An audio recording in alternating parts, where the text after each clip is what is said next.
Welcome, welcome. Dr. Stephen Hobbs here from the Wealth Movement. This is number 2 of 3 of the Wellther series with Jana Danielson. And I have to apologize to Jana is that I did not put her last name in the first video. When I went to listen to it, I said, oh, it's just Jana. We're just going to have a conversation with Jana. And I went, oh, okay. So it's like Madonna. You only need the first name, right? Oh, there you go. There you go. So we're sharing some insights about the EMT, the Entrepreneur Manager Technician. And the first of the 3 videos here was about the technician piece. And we're going to go into more about the M, the management manager part.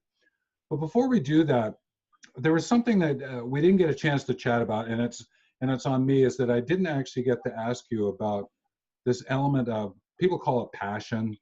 I'll use the words more like, you got to enjoy what you do and do what you enjoy. And from a technician point of view, do you have anything to share around that? Because I didn't get a chance to specifically ask you that. And how important is that when you are into your business? Well, I think, first of all, there's a moment where you have to understand that, geez, I think I really can make a career out of what I love doing. And there can be a little bit of a challenge there where you start to think, is this really true? Like, can I do this all day long and make money at it? So once you get past that and realize, yeah, you actually can, I can honestly say, as stressful sometimes as it is to be an entrepreneur, that there's never been a day that I've woken up where I thought, I don't want to go to lead. I don't want to go to the studio. I don't want to go teach. I don't want to. There are some days where I come home and I think, oh my gosh, when I woke up this morning, I had no idea that all this was going to go down. But that passion really does continue to drive you through the phases of technician, manager, entrepreneur.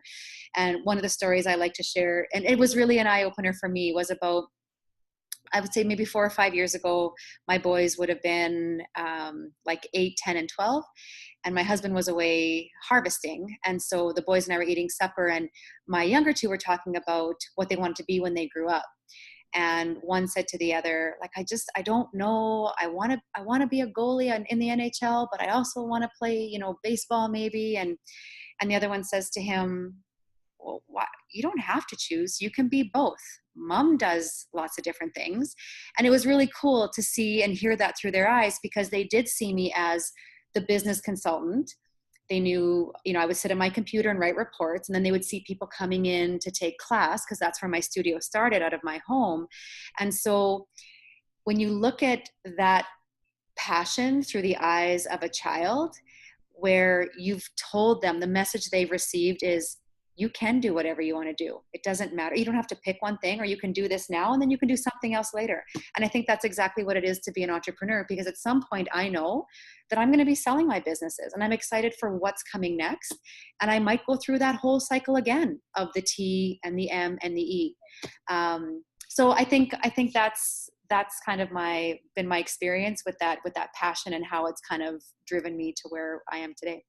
Yeah, and I know you enjoy what you do, and you do what you enjoy. That's obvious, and so that's wonderful. So that then bridges us over into this world of managing. And when you're a technician, yeah, things get done. Certainly, things get done. But then there's a bit of growth. Yeah. Or we've got to increase the marketing piece to what we're doing. Oh, we're actually getting a bit more billing coming in, so we've got to increase our financial. Oh, so there's this systems world starts Absolutely. To enter in. Now, your progression from a systems point of view, what was sort of like the hiring process? What did you hire? Who did you hire in first? Just so that people have a sense of where you went with it. Okay, for sure. So obviously when I was out of my home, I was answering emails, taking phone calls from clients. I was doing everything. But obviously when we moved into our first space, there needed to be some sort of infrastructure, not just walls and Pilates mats and reformers, but there had to be some actual human resources there because I couldn't physically do everything. Right. So I had to make sure that from a teaching perspective, I had instructors to teach classes.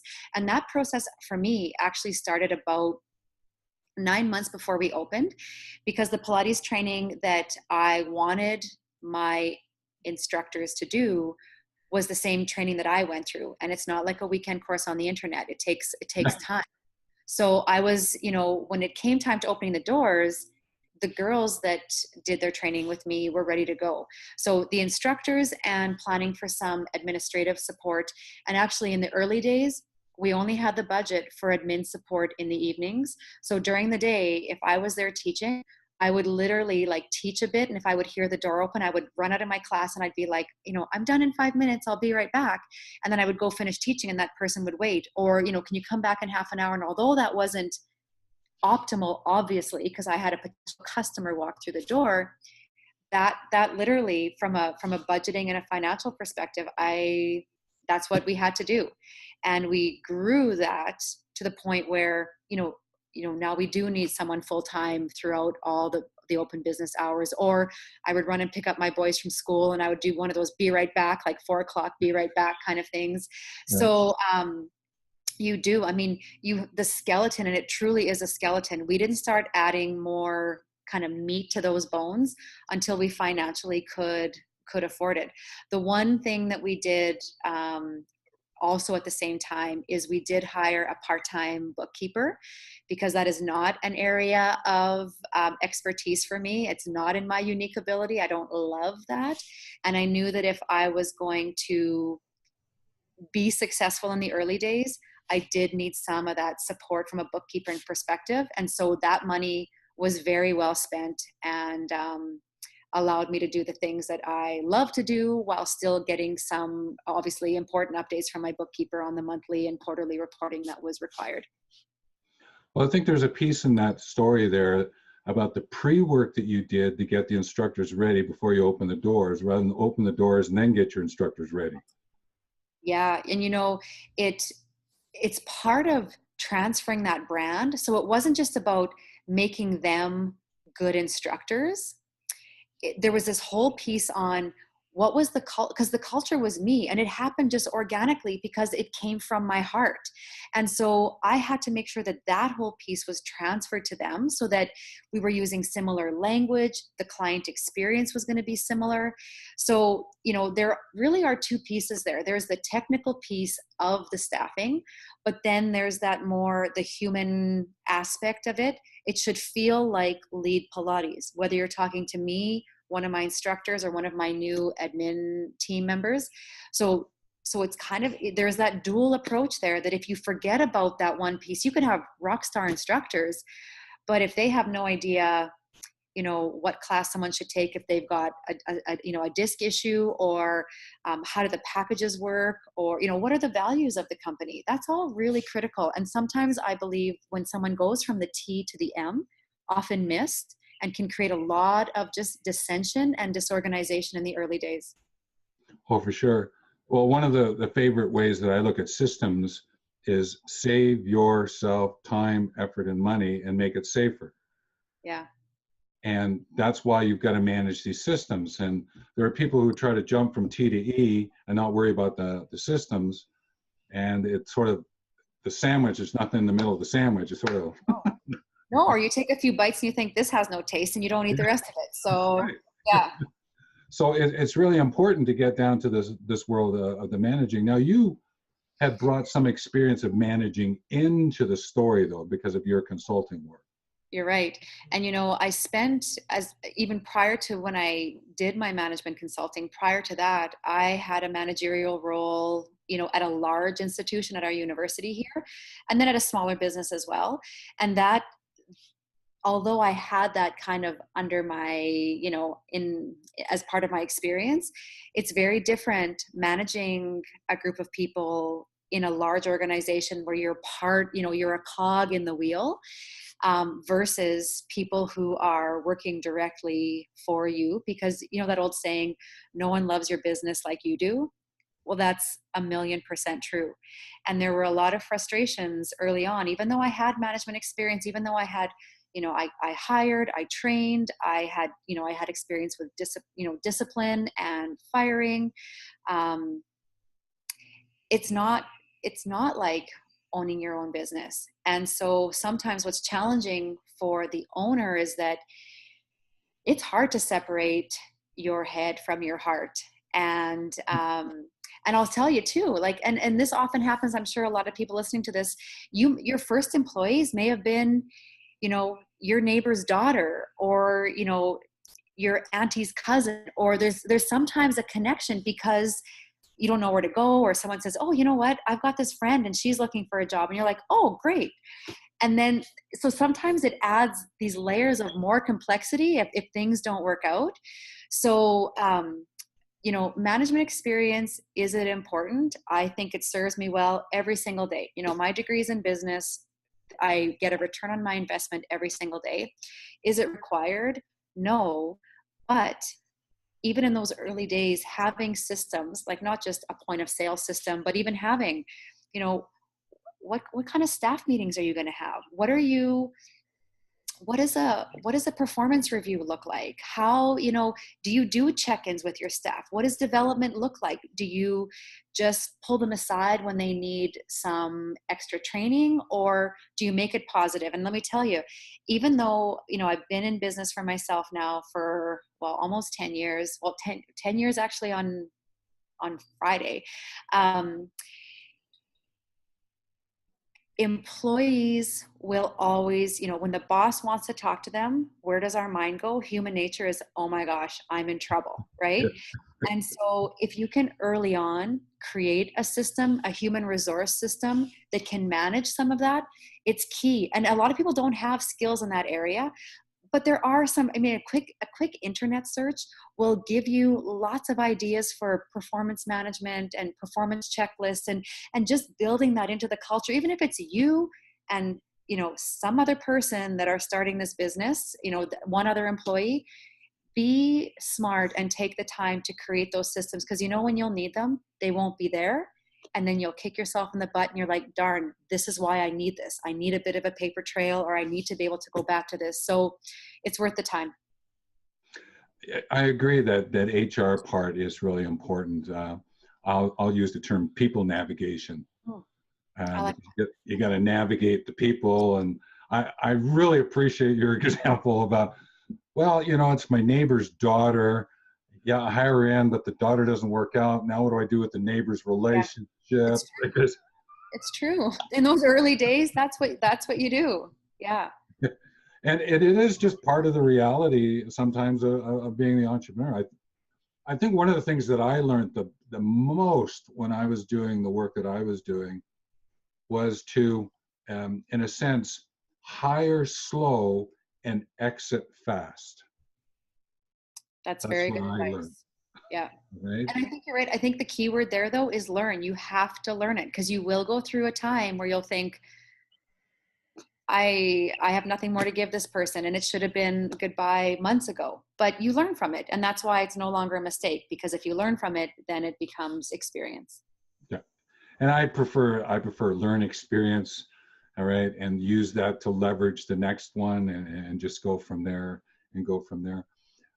Just out of curiosity, from a technology point of view, right, I'm not going to ask you to dive into it in a great depth, but in today's world, how important is this whole technology story to our businesses, managing the technology systems? Any thoughts on that piece? Well, in my business, I am not a tech expert, but this business would live and die by our technology. We have entered into a consumer platform where people want the online scheduling, they want the direct billing, they want the ease and efficiency of doing business.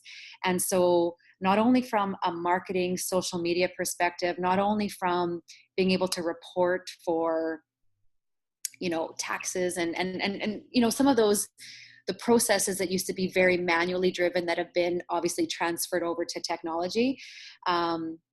But I truly believe that you can leverage technology in a way that can make you stand out amongst a market of competitors that maybe aren't paying as much attention. Or I'll give our clinic as an example. We actually will have clients and patients, or potential clients and patients, call, and they will almost be like interviewing us. So they'll phone and they'll ask some key questions. I noticed you can book online. Do you have direct billing? How easy is it to set up? How much parking do you have? Like, those are the questions. People are going through this list of, how easy is it for me to come and gain my service from you? And if it feels like it's onerous, they're going to go somewhere else. So technology is, I just feel like high level of, it just gives you a good, that high level of, I guess, what's the word I'm looking for? It's a competitive advantage. And if you use it in that way, it can serve you very well. Yeah. I've noticed some conversations are starting to sprinkle in around a high touch, high tech, which was a term that was introduced years ago. And what's happening is, in some industries, you're getting the robo consultant. Yeah. Right? The robo medical practitioner to give you the first. And I'm sort of paying attention to that, because what is it that's going to differentiate us from the high touch perspective? And that's the experience. Yeah. You're hinting at it for the last couple of minutes about the people and getting to experience, and the technology and using it to getting to the experience. So in your business, how important is experience, the customer experience, from managing that customer experience? Yeah, it's probably one of the things that I spend the most of my time on. We don't have a big mission and vision statement at LEAD.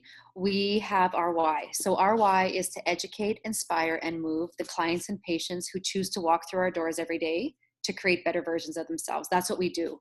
And the client experience, it is like, everybody here in my business should be living and breathing that, because it's the cleanliness of the studio and the clinic. It's, what does the person look like when we walk in the door, from admin perspective? Is the reception area clean and tidy? So, those kind of, what I would say, more classical client experience pieces.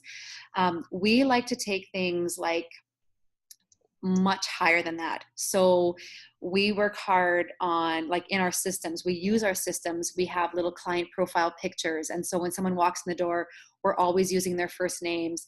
Our clinicians, our instructors will put little notes, our admin staff, like, this person, daughter is getting married in July. So when they come back in August and they're in my class, I can see, hey, how was your daughter's wedding? Like, so we spend a lot of extra time creating a very familial type of feeling, even though my goal is to grow and grow and grow and grow this business. So that person should walk through this door and they should feel like they are the only one in the room, in the clinic. And that literally still continues to be, we do a lot of check-ins with our clients. Word of mouth and referrals continue to be the highest form of new business for LEAD. And so when you made the comment, Stephen, about high tech, high touch, I think maybe 10 years ago that would have been an oxymoron, because how can you have both? But I think now you need it. And a great example is, there's a clinic a client of ours went to. It's a massage clinic, chiro clinic, and they have a little swipe card like you would at a gym. So they don't even have to say anything to the receptionist. They swipe in, and it tells them what treatment room to go to, and they go and wait in that treatment room. So there is high tech, but I would argue very low touch. And if that's what you're looking for in your business, then that's great, because maybe you don't even need that person at the front desk anymore, or for less, maybe less of a job, you can pay them a little bit less, but it just doesn't work with what I'm trying to build. Yeah, it's not the same thing when you walk in and you go, you are going to room Yeah. 2B for your massage. No, no, no, No. no, it's I mean, not quite even the for same. technical things like banking, I mean, it still gets frustrating when you get that computer on the other end. And when banking seems like transactional versus relational. So even in a transactional environment, that the high touch, I think, is still appreciated by a lot of people. I want the convenience of going on my phone and, getting onto my, depositing money or doing an e-transfer. But when I need that person, I want to know that they're there. Yeah, for sure, for sure. Well, that's great, and I think that that's sort of winding us down towards the end of this video, which is about this management end of things. And we've touched on a few systems. There's the HR system, there was the financial system, there was the technology systems. I know I talk about 10 broad ones when I do my consulting work for people. I call them the 10 business fundamentals, right? Okay. The 10 business fundamental systems you've got to have in place. And so I thank you for giving us some examples of what you've gone through, and that's really great. So I think with that, what we'll do is we'll say toodaloo for this one. Wow, I haven't used that phrase in a while.